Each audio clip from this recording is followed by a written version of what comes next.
भैरवकुण्ड चाहिँ सोचे जस्तो सजिलो छैन है guys. Oh my God,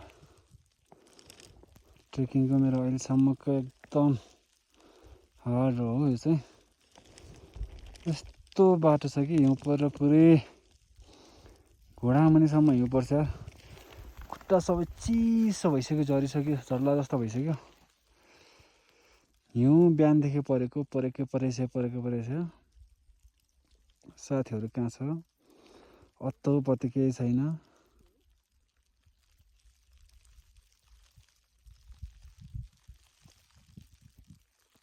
sound सुनि जस्तो लाग्यो। भोक लागिरहेछ। बिहान जुरुक्क 3:30 बजे उठेर हिँडेको, चिया नास्ता केही खाएको छैन। अहिले 10 बजिसक्यो। भैरवकुण्ड पुग्ने नाम निशाना ठेगान छैन।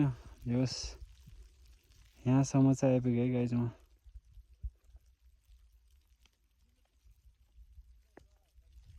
निराजन,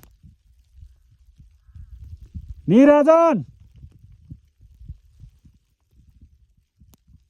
निराजन, ल ल म यहाँ छु है त।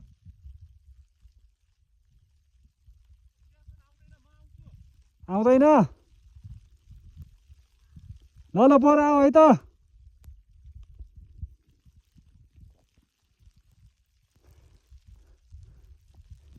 लाइटर मागेर ल्याऊ पर। लाइटर, लाइटर, लाइटर छैन।